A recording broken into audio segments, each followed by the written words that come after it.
2020년 3월 15일 주일 예배를 시작하겠습니다. 다 함께 사도신경으로 신앙 고백 드리겠습니다. 전능하사 천지를 만드신 하나님 아버지를 내가 믿사오며 그 외아들 우리 주 예수 그리스도를 믿사오니 이는 성령으로 잉태하사 동정녀 마리아에게 나시고 본디오 빌라도에게 고난을 받으사 십자가에 못 박혀 죽으시고 장사한 지 사흘 만에 죽은 자 가운데에서 다시 살아나시며 하늘에 오르사 전능하신 하나님 우편에 앉아 계시다가 저리로서 산자와 죽은 자를 심판하러 오시리라. 성령을 믿사오며 거룩한 공회와 성도가 서로 교통하는 것과 죄를 사하여 주시는 것과 몸이 다시 사는 것과 영원히 사는 것을 믿사옵나이다. 아멘. 다 함께 찬송가 620장 여기에 모인 우리 함께 찬송하겠습니다.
같이 기도하겠습니다. 사랑하는 하나님 아버지, 거룩하신 주님의 이름을 높여드립니다. 지난 한 주간 전염병에서 우리를 보호하여 주시고 이러한 시간을 허락하여 주신 하나님의 뜻이 무엇인지 우리가 헤아려 보며 나라와 민족을 위해서 기도할 수 있게 하여 주시니 감사합니다. 하나님, 오늘 예배드리는 우리의 마음속에 주님의 성령을 부어주셔서 흠이 많고 연약한 우리의 모습을 다시 돌아보고 회개하는 시간이 되게 하여 주시고 주님의 거룩하신 말씀을 깨달아 말씀 붙잡고 다시 일어나는 시간이 되게 하여 주시옵소서. 말씀을 통해 교회와 각 성도들의 가정을 돌보시는 하나님의 손길, 하나님의 섭리를 깨닫고 감사로 제사를 드리게 하여 주시옵소서. 우리 모든 성도들이 말씀마다 아멘으로 화답하여 주님을 기쁘시게 해드리는 순종의 제사가 되게 하여 주시옵소서. 예수 그리스도 이름으로 기도드립니다. 아멘. 오늘 우리에게 주시는 하나님의 말씀은 창세기 50장 22절부터 26절 말씀입니다. 창세기 50장 22절부터 26절까지 말씀을 저와 함께 읽겠습니다. 요셉이 그의 아버지의 가족과 함께 애굽에 거주하여 110세를 살며 에브라임의 자손 3대를 보았으며 므낫세의 아들 마길의 아들들도 요셉의 스라에서 양육되었더라. 요셉이 그의 형제들에게 이르되 나는 죽을 것이나 하나님이 당신들을 돌보시고 당신들을 이 땅에서 인도하여 내사 아브라함과 이삭과 야곱에게 맹세하신 땅에 이르게 하시리라 하고 요셉이 또 이스라엘 자손에게 맹세시켜 이르기를 하나님이 반드시 당신들을 돌보시리니 당신들은 여기서 내 해골을 메고 올라가겠다라 하였더라. 요셉이 110세의 죽음에 그들이 그의 몸에 향재료를 얻고 애굽에서 입관하였더라. 아멘. 우리 그리스도인들은 세상과 동떨어져 사는 사람들이 아닙니다.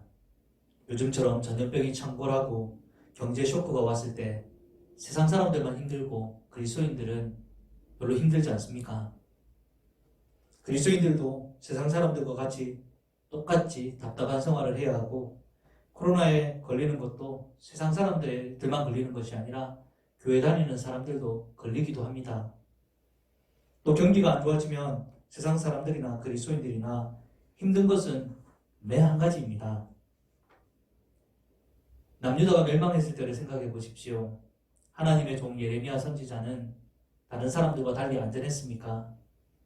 오히려 예레미야 선지자는 다른 어떠한 사람들보다도 더 많이 힘들고 더 많은 어려움을 겪었습니다.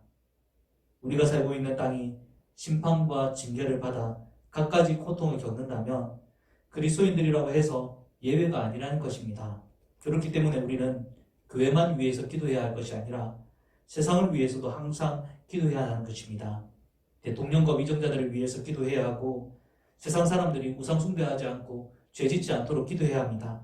예수님의 말씀처럼 우리들은 이 세상에서 빛과 소금과 같은 존재가 되어서 죄로 어두워져가는 세상에 빛 대신 예수 그리스도를 비추는 그러한 사람들이 되어야 되고 부패해가는 세상에 소금과 같은 존재가 되어야 됩니다.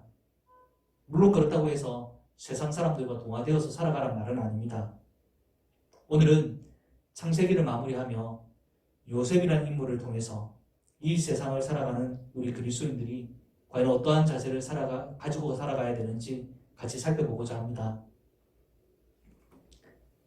먼저 요셉은 17세의 나이에 형들에게 미움을 받아 애굽으로 팔려간 사람입니다. 17세 이후로는 쭉 애굽에서 살았던 것이죠. 당시 애굽은 고대 근동 지역에서 바벨론과 어깨를 나란히 하는 최고 수준의 문명을 가진 문명국이었습니다. 나일강 하류의 비옥한 토지는 그들에게 충분한 곡식을 제공해 주었고 경제적인 안정을 바탕으로 정치, 경제, 사회, 문화, 과학, 예술 등 전 분야에 걸쳐 두루 문명이 발달한 나라였습니다. 요셉은 이러한 애굽 사회에서 가장 하층민 계급인 이 노예부터 만인 지상의 자리인 국무총리의 자리까지 있어 본 사람입니다. 그럼에도 불구하고 요셉은 조금도 애굽 문화나 애굽 사람들의 가치관에 물들지 않은 신실한 하나님의 백성의 표본으로 살았습니다. 요셉을 통해 우리는 이 세상에서 그리스도인들이 어떤 자세로 살아야 하는지 우리 몇 가지 살펴보고자 합니다. 첫 번째는 코람데오 정신입니다. 노예로 팔려갔던 시위대장 보디발의 집에서 요셉은 보디발의 전 재산을 맡은 가정 총무 역할을 맡게 됩니다. 주인의 인정을 받고 생활이 안정되자 유혹이 금세 찾아옵니다. 보디발의 한 주인이 그와 동침하자고 매일 쫓아다니면서 유혹했던 것입니다. 이때 기가 막힌 요셉의 대답이 있었는데 이 대답이 바로 코람데오 정신에서 나온 것입니다. 창세기 39장 8절부터 9절 말씀을 같이 읽어보겠습니다. 요셉이 거절하며 자기 주인의 아내에게 이르되 내 주인이 집안의 모든 소유를 간섭하지 아니하고 다 내 손에 위탁하였으니 이 집에는 나보다 큰 이가 없으며 주인이 아무것도 내게 금하지 아니하였으로 금한 것은 당신뿐이니 당신은 그의 아내이니라. 그런즉 내가 어찌 이 큰 악을 행하여 하나님께 죄를 지으리이까. 비록 노예였지만 보디발의 집안에서 요셉은 굉장히 높은 위치였습니다. 생활이 안정될 때 흔히 찾아오는 유혹이 있는데 바로 성적인 유혹입니다. 이러한 유혹의 패턴은 오늘날도 변함이 없습니다. 왜냐하면 그 유혹을 주는 마귀가 이것을 가장 선호하기 때문입니다. 이런 유혹을 어떻게 이겨낼 수 있습니까? 우리 안에 내주하시는 하나님을 바라보는 것입니다. 사람의 절제력으로 하려고 한다면 몇 번 성공할 수는 있겠죠. 그러나 마귀는 인간의 연약한 부분들을 집요하게 파고들어서 결국 우리의 양심을 무너뜨리는 데 전문가입니다. 유혹이 찾아오면 바로 요셉처럼 내가 항상 하나님 앞에 서 있다. 하나님께 내가 범죄할 수 없다. 이런 믿음의 고백과 이러한 자세를 가져야 하는 것입니다. 또 우리를 온전케 하시는 분 누구십니까? 우리 주 예수 그리스도. 그분을 바라보아야지 우리는 이 유혹에서 견뎌내며 승리할 수 있는 것입니다. 또한 세상 속에서 그리스도인이 가져야 할 자세 두 번째는 사명을 위해 사는 것입니다. 요셉은 애굽의 2인자 국무총리가 된 것으로 자신의 꿈이 완전히 이루어졌다고 생각하지 않았습니다. 만약 총리가 된 것으로 만족하고 그것으로 하나님께 영광 올려드리고 그냥 끝내버렸다면 요셉은 성경에 나오지도 못했을 것입니다. 하나님의 백성이라면 세상 가운데 맡겨진 일들에 대해서 당연히 충성해야 됩니다. 그러나 세상적인 일들뿐만 아니라 그 위치에서 하나님 나라, 하나님의 백성, 그것을 위한 또 다른 사명이 있다는 것을 깨닫고 그것을 발견해야 되는 것입니다. 요셉이 애굽 총리직을 열심히 한다고 해서 애굽에 있는 이방인들이 하나님을 믿고 돌아올 것 같습니까? 오히려 그들은 이 경제적인 안정이 다시 찾아오면 우상 숭배하는데 더 열중할 것입니다. 우리 그리스도인들은 하나님 나라, 하나님 백성에 대해서 늘 생각하고 늘 이것을 염두에 두어야 되는 것입니다. 요셉은 실년의 대흉년이 찾아오면 가나안 일대에 사는 자신의 가족들도 양식을 구하러 애굽으로 찾아올 것이라 생각했습니다. 그래서 충분한 곡식을 비축하여 주변의 민족들이 곡식을 구하러 왔을 때 곡식을 나눠주는 일을 했습니다. 과연 형들도 그 곡식을 구하기 위해서 애굽으로 찾아왔습니다. 요셉은 형들을 알아보았지만 형들은 요셉을 알아보지 못했습니다. 요셉은 일단 자신의 정체를 숨겼습니다. 형들이 저지른 잘못을 덮어놓고 바로 용서해 준 것이 아니라 몇 가지 시험을 통해서 그 형들이 자신들의 죄를 뉘우치고 있는지 확인하는 절차를 거친 것입니다. 형들은 곡식을 구하기 위해서 두 번째 애굽을 찾았습니다. 이때 요셉은 여전히 정체를 숨기고 식사를 하자고 제안한 한편 식사를 했을 때 형제들을 하나의 함정을 받습니다. 형들을 시험해서 그들의 마음을 알고자 한 것입니다. 식사를 하고 있는 동안에 동생 베냐민의 곡식 자루에 애굽 왕실에서 점치는 데 필요한 은잔을 숨기고 베냐민을 도둑으로 몰아붙여 노예로 삼겠다고 하였습니다. 이때 넷째 형 유다가 뭐라고 합니까?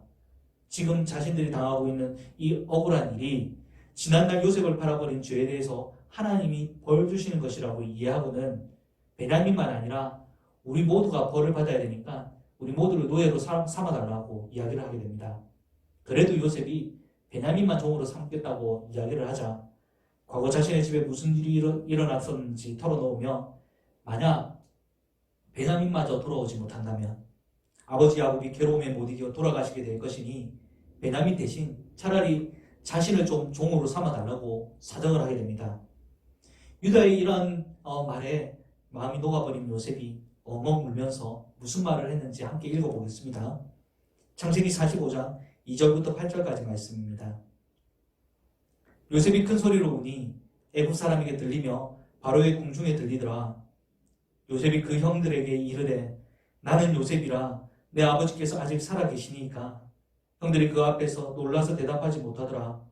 요셉이 형들에게 이르되 내게로 가까이 오소서. 그들이 가까이 가니 이르되 나는 당신들의 아우 요셉이니 당신들이 애굽에서 판자라. 당신들이 나를 이곳에 팔았다고 해서 근심하지 마소서. 한탄하지 마소서. 하나님이 생명을 구원하시려고 나를 당신들보다 먼저 보내셨나이다. 이 땅에 2년 동안 흉년이 들었으나 아직 5년은 밭갈이도 못하고 추수도 못할지라. 하나님이 큰 구원으로 당신들의 생명을 보존하고 당신들의 후손을 세상에 두시려고 나를 당신들보다 먼저 보내셨나니 그런즉 나를 이리로 보낸 이는 당신들이 아니요 하나님이시라. 하나님이 나를 바로에게 아버지로 삼으시고 그 온 집의 주로 삼으시며 애굽 온 땅의 통치자로 삼으셨나이다. 아멘. 요셉은 자신이 애굽 총리가 된 것이 이 애굽 사람들을 위해서가 아니라 하나님 백성을 위한 하나님의 특별한 계획 안에 있다는 것을 늘 마음속에 두고 살았던 것입니다. 요셉 당시 하나님 백성 하면 이 야곱과 그 가족들밖에 없는 것입니다. 요셉의 사명은 가나안 일대에 찾아온 대흉년 때에 이 하나님의 백성들을 먹여 살려 구원해내는 일이었습니다. 이 일을 하기 위해서 하나님은 요셉을 지금까지 고난 속에서 연단시키셨으며 애굽의 국무총리가 되게 하신 것입니다. 요셉은 자신의 사명이 무엇인지 잘 알고 있었기 때문에 애굽 총리가 되어서도 자만하거나 애굽 사람과 동화되지 않았습니다. 요셉의 아내가 누군지 아십니까? 당시 애굽은 바로 왕보다 더 강력한 권력을 가진 신분이 있었다고 합니다. 애굽의 태양신 라를 섬기는 사제들, 제사장들이죠. 특히 헬리오폴리스 온이라는 도시의 제사장들이 최고의 권력자들이었다고 합니다. 요셉의 장인인 보디베라가 바로 그 막강한 권력을 가진 이 온의 제사장이었습니다. 아마 바로 왕은 정치적인 문제 때문에 이 보디베라의 딸과 요셉을 혼인시켰을 것입니다. 바로 왕과 애굽 최고의 온 제사장 가문을 등에 업고 애굽의 이인자가 되었다면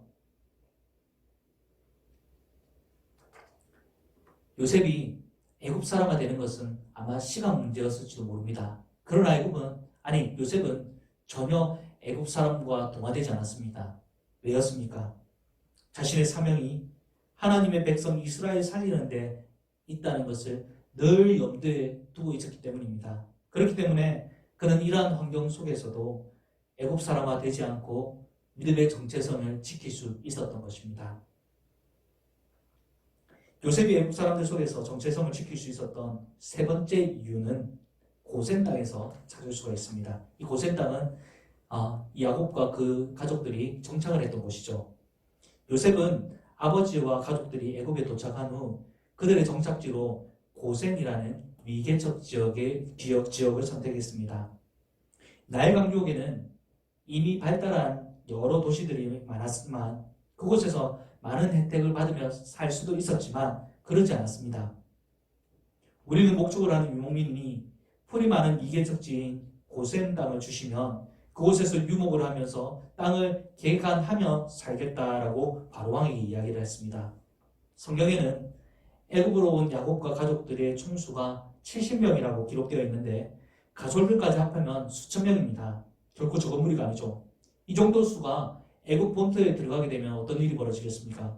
당연히 애굽 사람들의 견제를 받을 수밖에 없겠죠. 기근을 피해 잠깐 살다가 나올 생각으로 지금 고센 땅으로 들어가는 것이 아닙니다.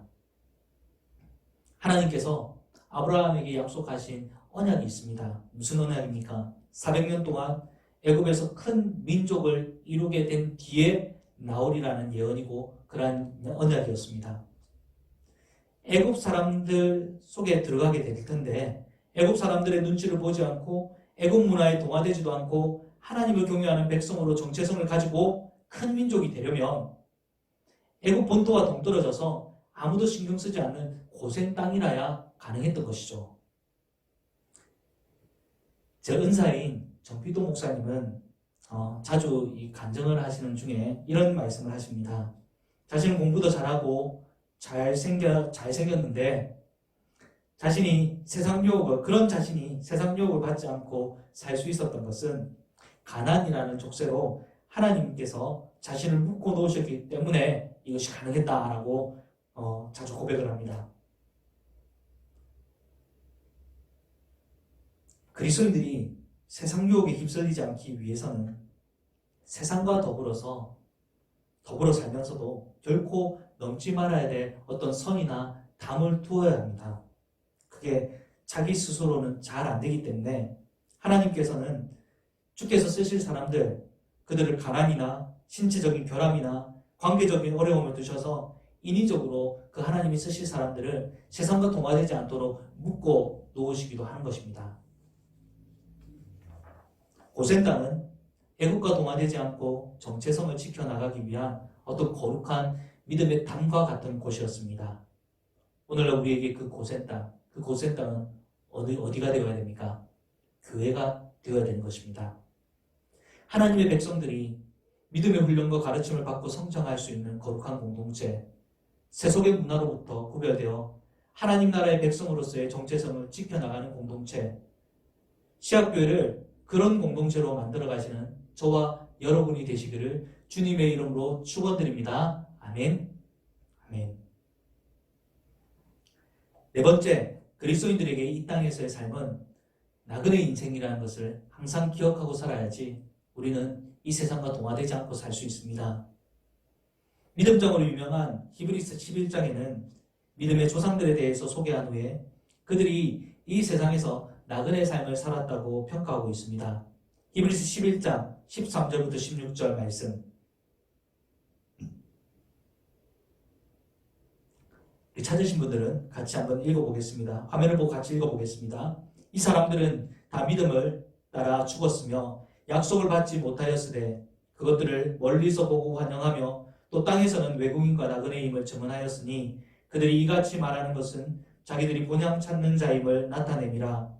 그들이 나온 바 본향을 생각하였더라면 돌아갈 기회가 있었으려니와 그들이 이제는 더 나은 본향을 사모하니 곧 하늘에 있는 것이라. 이러므로 하나님이 그들의 하나님이라 일컬음 받으심을 부끄러워하지 아니하시고 그들을 위하여 한 성을 예비하였느니라. 아멘. 밑에 22절도 같이 한번 읽어보겠습니다. 믿음으로 요셉은 임종시에 이스라엘 자손들이 떠날 것을 말하고 또 자기 뼈를 위하여 명하였으며, 요셉은 하나님께서 아브라함과 맺은 언약대로 400년 뒤에는 이 애굽 땅을 큰 민족으로 이루어서 이스라엘 백성들이 나가게 될 것을 믿었습니다.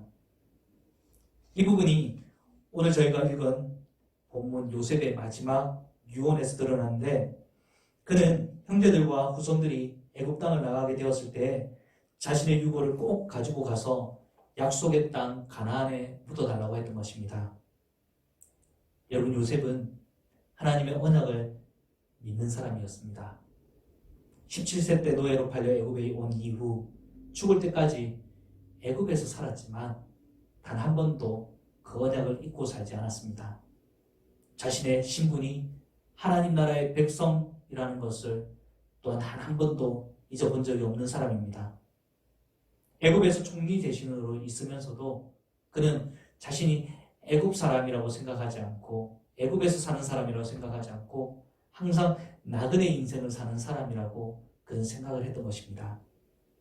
그리스도인이 만약에 세상 명예와 권력, 물질과 소유에 대한 집착, 음란과 쾌락 등에 눈이 멀어서 이 땅이 전부인 것처럼 살아가게 된다면 여러분 어떻게 될까요? 하나님은 물론이고 세상 사람들에게까지 손가락질 받는 인생이 될 것입니다. 저와 여러분은 이 땅을 살아갈 때 우리가 살고 있는 이 땅은 잠깐 스쳐 지나가는 나그네 땅이라는 것을 항상 기억하며 살아가야 될 줄을 믿습니다. 아멘. 이제 말씀을 마치겠습니다. 여러분, 요셉이 하나님을 믿는 사람이 한 명도 없는 애굽 땅에서 자신의 정체성을 잊지 않고 살아갈 수 있었던 가장 큰 이유, 앞에 4가지를 설명해 드렸는데요. 더 큰 이유가 한 가지 더 있습니다. 그게 무엇이냐면 하나님께서 요셉과 함께 해 주셨기 때문입니다. 이번 한 주간도 기도와 말씀으로 하나님과 매일 교제하며 하나님과 매일매일 함께 동행하시는 저와 여러분이 되시기를 주님의 이름으로 축원드립니다. 아멘. 함께 기도하겠습니다. 거룩하신 하나님 아버지, 저희 시학교의 모든 성도들이 성도의 본분이 무엇인지 늘 기억하고 날마다 주님과 동행하며 살아가는 믿음의 자녀가 되게 하여 주시옵소서. 세상 속에 살지만 세상에 굴복하거나 동화되지 않고 하나님 나라와 복음을 위해 살아가는 주의 백성, 주의 군대가 되게 하여 주시옵소서. 예수 그리스도 이름으로 기도드립니다. 아멘. 축도하겠습니다. 지금은 우리 주 예수 그리스도의 은혜와 하나님 아버지의 극진하신 사랑과 성령님의 교통하심이 세상과 동화되지 않고 세상 속에서도 믿음의 정체성을 가지고 살아나가며 하나님과 함께 동행하기로 결심한 사랑하는 정관시학교의 모든 성도들과 그 가정 머릿머리 위에 영원토록 함께 있을지어다. 아멘.